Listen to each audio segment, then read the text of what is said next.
These are the headquarters of Texas Instruments in Santa Clara, California, in the heart of the Silicon Valley. Inside this building, engineers are working on the next generation of TI Systems software. But many of their colleagues working on the same project are 12,000 miles away in Bangalore, India, all interconnected via satellite. In India, Taiwan, and even China, American computer companies are finding a low-cost alternative to the high cost of domestic software development. Today, part 2 of our special look at third world software on this edition of the Computer Chronicles.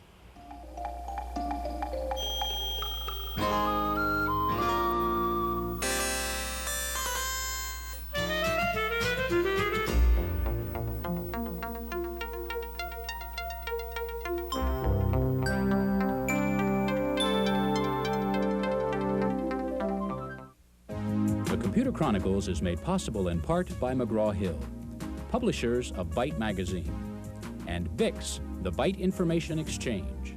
In print and online, Byte and BIX serve computer professionals worldwide with detailed information on new hardware, software, and technologies.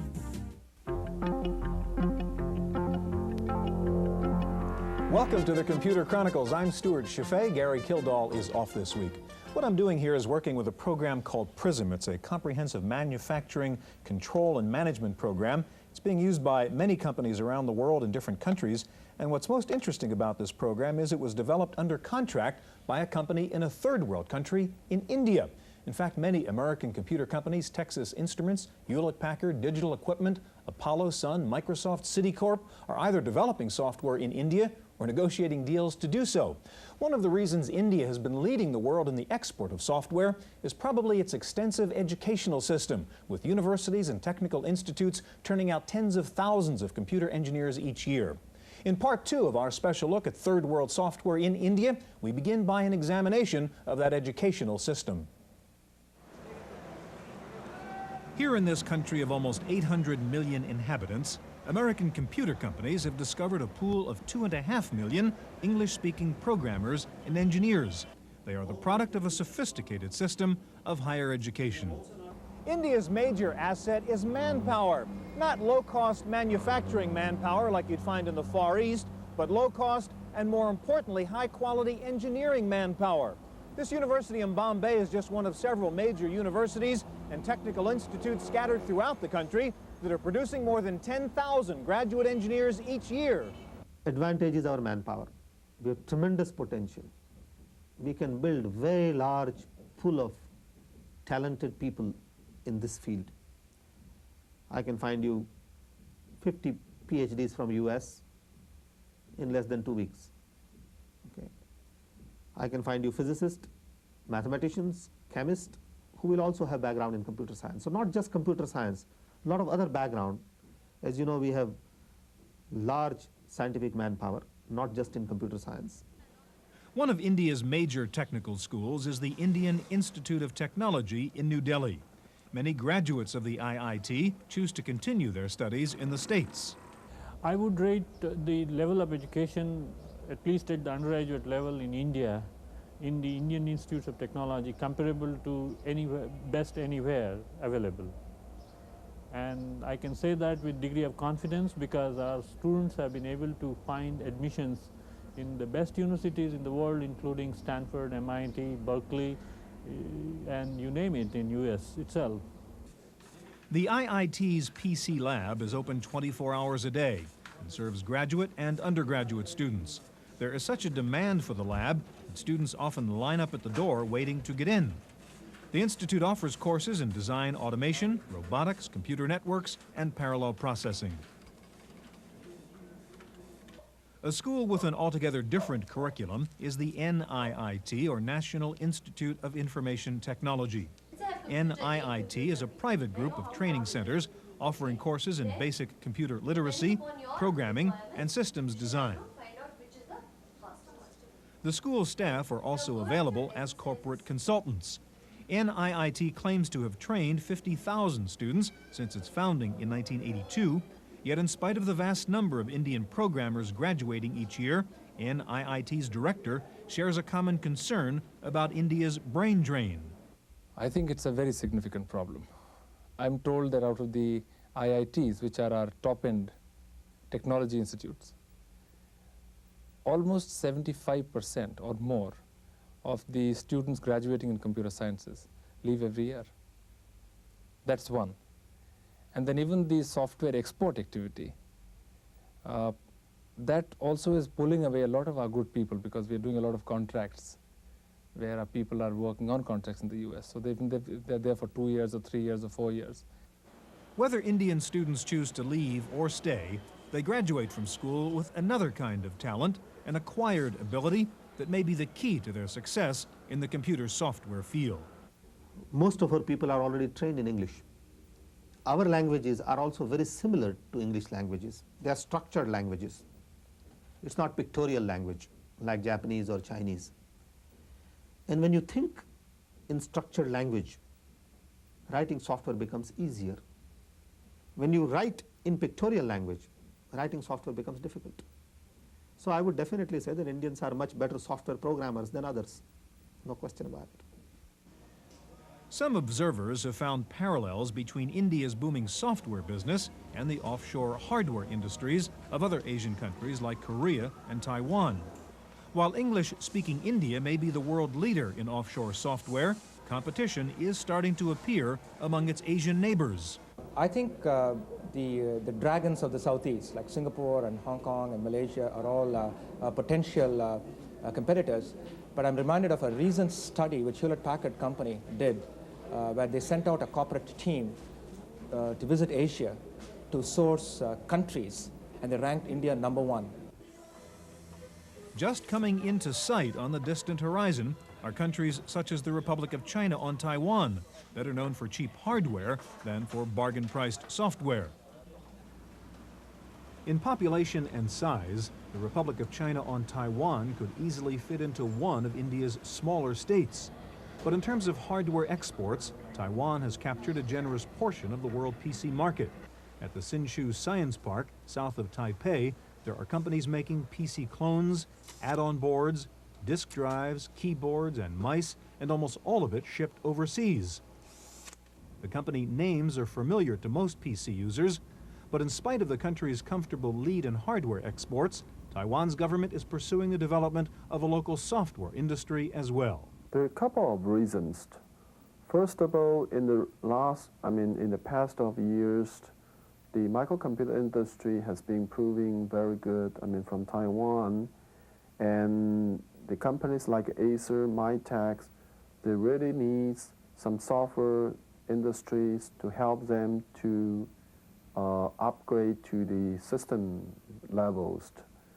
For example, if they can provide some desktop publishing systems, information retrieval system based on the microcomputers, then they can compete with not only the Korean products from Hong Kong, products from some other countries. Taiwan's Institute for Information Industry is promoting several kinds of software development, some of which add new functions to popular hardware products like laser printers and scanners. In application software, the III is focusing on desktop publishing in particular and products for the Microsoft Windows environment. There are advanced projects as well in artificial intelligence, expert systems, and computer-aided software engineering. I don't think we're going to occupy the whole world market, okay? I believe Indian probably are very good for the software industry. Well, so as us. I think the most important strength is the manpower, because the brain power of the people.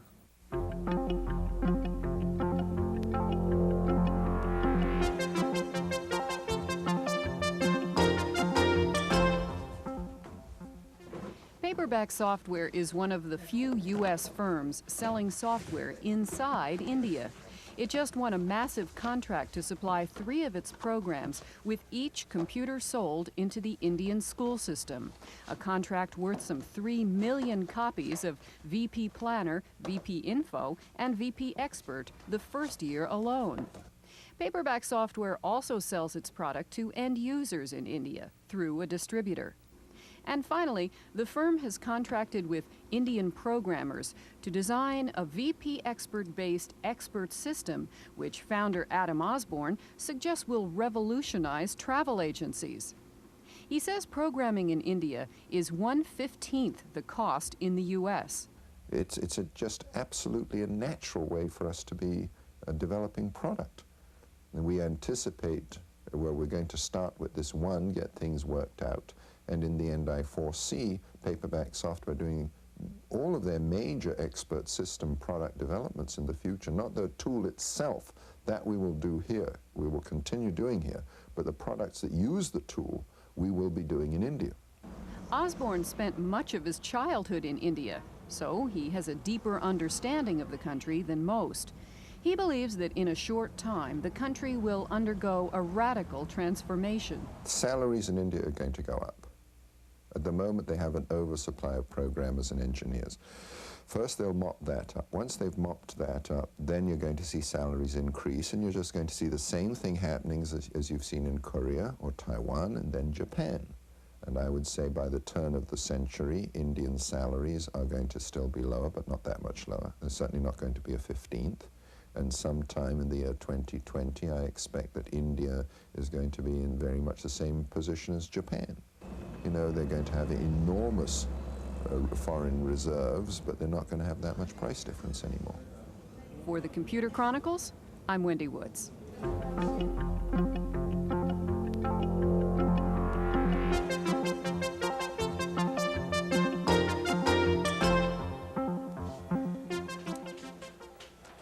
India's drive to become a high-technology center involves more than improving the country's trade balance. The new liberal trade policy has an ulterior motive: to raise the country's domestic level of technology applications. At first glance, it might seem unlikely that a developing nation like India would benefit from the PC revolution. While the country has made great strides in feeding its vast population, close to 40% of India's people still live in poverty. But India is also a vast industrial power, among the top 10 industrial nations in the world, with its own satellites and space program. Today, there are many examples of how India's homegrown computer industry has improved day-to-day life in India. In the past, the trouble with the Indian railway system was not how long it took you to get from A to B, but how long it took you to buy a ticket. It wasn't uncommon in the past to have to wait in line for 8 hours or more just to buy one train ticket. Now, thanks to a computerized reservation system, the average wait in line has been cut to less than 20 minutes. The Indian railway system is one of the world's largest and the principal means of transport for the Indian people. Over 10 million passengers board Indian trains each day. Until recently, buying a ticket was a complicated and time-consuming ordeal, requiring half a day or more of waiting in different lines for different trains. The new computerized reservation system, called Impress, was developed by the CMC Corporation of New Delhi. In the railway stations, for example, in a big railway station like New Delhi, actually there are about 160 trains going every day, and each train has to have a counter. Now, there are certain trains where the rush is very great, and in others it's much less. A person going in a train which is very crowded has to stand in a queue which is, very, very unwieldily long. And it takes a lot of time, almost a full day to buy a ticket. So now what has happened is, from a dedicated counter for a train, it is any counter, any train. And people have really come and told us that it's a real great difference. The Impress reservation system controls hundreds of train movements from Bombay to Calcutta, from Delhi to Madras. The memory capacity exceeds 2,500 megabytes of storage. Booking a seat can be very complex. There are 4 different classes of service, and within each class you can book sitting, sleeping, or standing room. There are express and local trains, and there are dozens of discounts for everyone from art students to Bravery Award winners. The reservation system includes video displays of the status of each train. trains are routinely overbooked in India and waiting lists are common. The status screens are color-coded. Green indicates that seats are available, yellow stands for reservation against cancellation, whereas red means wait list only. A blinking cell means the status is about to change. New Delhi Station alone sells about 50,000 seats per day. While computerizing India's immense rail network may be a unique challenge, the technology used in the process is applicable to other similar projects, and more importantly, it is exportable. Railways may not be so very relevant in a developed country because other forms of transport are more prominent. But a freight management system, for example, or an online transaction processing system of such a magnitude would be useful in so many other applications, like in ports. There are so many areas, even airline reservations. So we can easily translate these skills to developing relevant applications in whatever country it's needed. Statistically, India is a country of mind-boggling numbers. Almost any kind of large-scale computer project quickly becomes a massive undertaking because of the sheer size and diversity of the country. There are 12 cities in India with over 1 million population, and 4 of those have populations exceeding 4 million. Yet over 70% of the population lives in rural areas, scattered amongst 500,000 villages. In an effort to link the widely dispersed government offices, India's National Informatics Center is building a wide-area satellite network. When complete, it will link 32 state governments and 441 local districts with 500 Earth stations, possibly the largest network of its kind in the world. NICNet, as it's known, provides a query-based national database accessible to all government entities. NICNet reaches into every corner of India, including remote jungles where, according to reports, technicians were chased away by unfriendly local tribes. The NIC's next project is to create an Asian computer network linking countries from Bangladesh to Iran.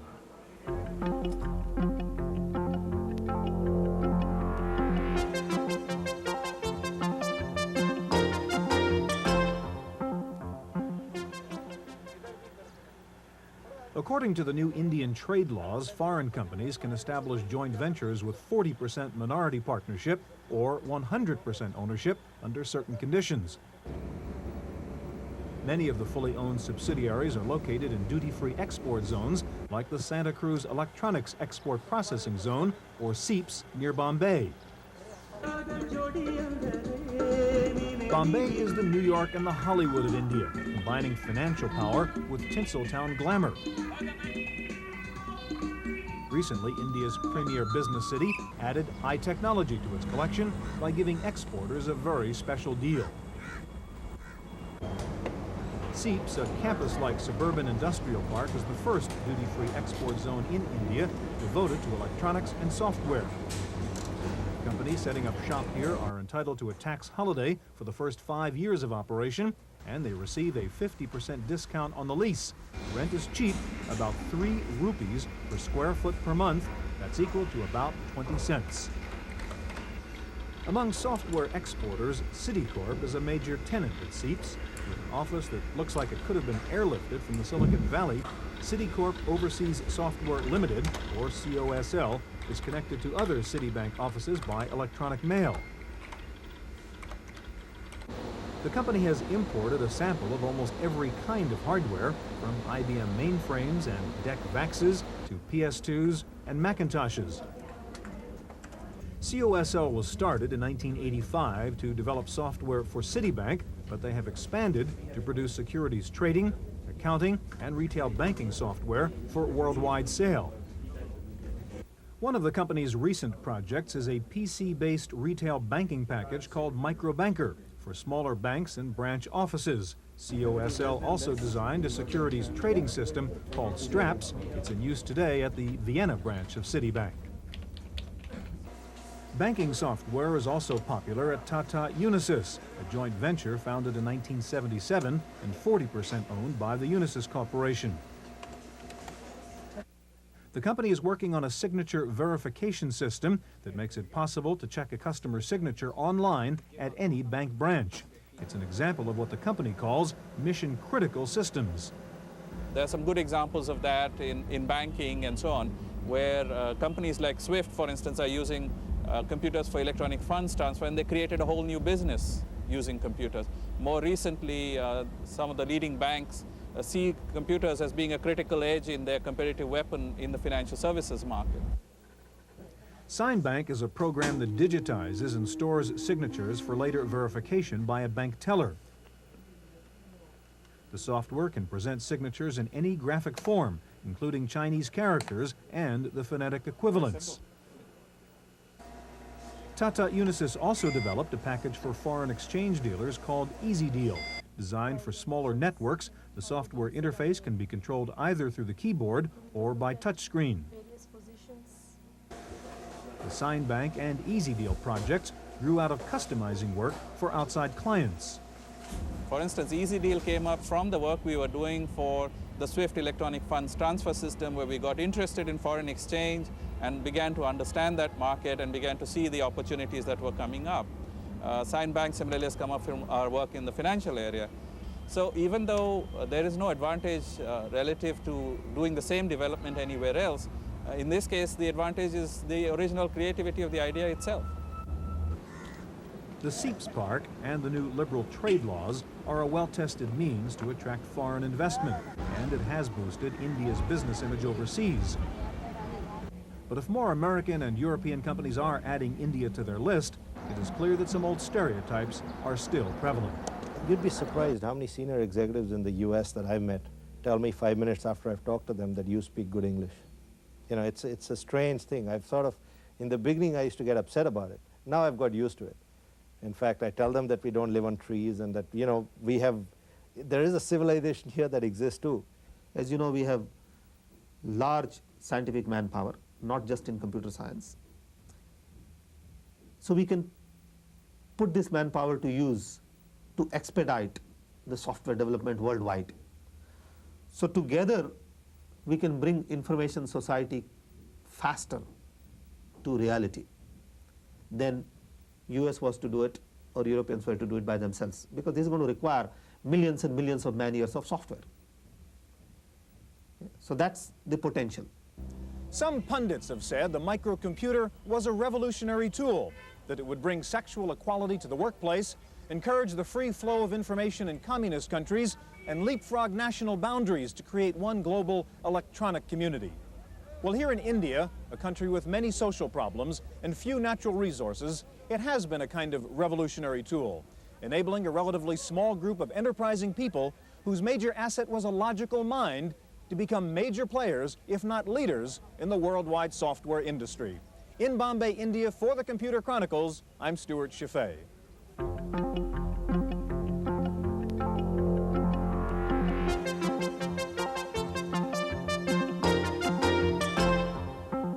In the random access file this week, arch rivals Compaq and IBM have signed a cross-licensing agreement covering patents in the area of personal computers, peripherals, and other advanced computer technologies.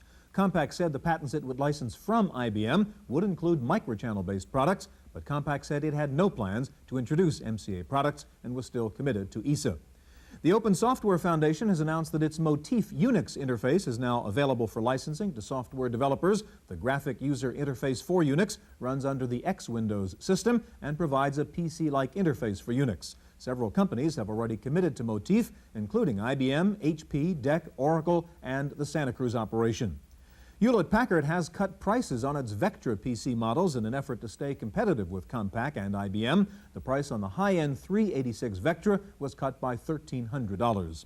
Lotus has come up with a tighter version of Freelance Plus, the charting and drawing program. The new release of Freelance Plus, version 3.01, requires only 438K of memory. Upgrades are available for $20. Want to get into the CD-ROM publishing business? Meridian Data of Scotts Valley, California has come up with a complete CD-ROM publishing package for under $5,000. It includes a CD-ROM drive, necessary software, and training leading to the production of a disc containing up to 30,000 pages of data. Meridian says it's hoping to convince more companies to start using CD-ROMs. A recent survey showed that 90% of Fortune 500 companies say they are thinking about getting into CD-ROMs, but only 4% are now actually using CD-ROM technology. The American Institute of Small Business has released a new software package called How to Write a Business Plan. Unlike other business plan programs, this one not only prepares the financial data, but also the complete narrative covering such areas as marketing, production, advertising, and so on. How to Write a Business Plan is available in PC or Mac formats and sells for $125. The U.S. Congress has launched a 2-year study on the future of computers in this information age. Representative Ed Markey, chairman of the House Subcommittee on Telecommunications, predicted that by the year 2000, 10% of the world's gross national product will be spent on computers and related equipment. He said Japan is already approaching the point where telecommunications products will represent 20% of their GNP. Finally, you're apparently never too young to start using computers. A new service called Computer Tots is selling a specialized computer education program for preschoolers aged 3 to 5. The system teaches the tots how to use floppy disks, keyboards, mice, and joysticks, and how to use simple math and graphics programs. Contrary to popular belief, the Computer Tots people say working with a computer is not an antisocial activity, but in fact brings kids together as they jointly try to problem solve. That's it for this week's Chronicles. We'll see you next week.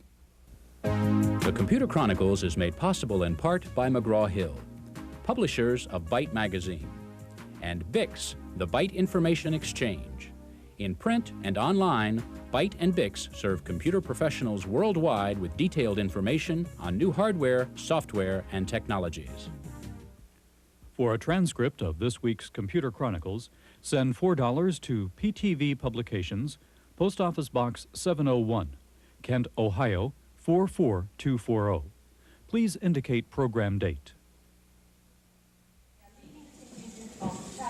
सीमा सुरक्षा बल ऊंट सजीले छबीले हिलते डुलते सुंदर मनमोहक कमान Shri Madho Singh Bhati deputy commander हमारी सीमाओं के सजग प्रहरी राजस्थान और कच्छ के रेगिस्तानी इलाकों में घुसपैठियों तस्करों और अब आतंकवादियों पर नियंत्रण पाने में ऊंट दस्ता बहुत ही उपयोगी बीएसएफ के अधिकारियों और जवानों को अनेक वीरता पुरस्कार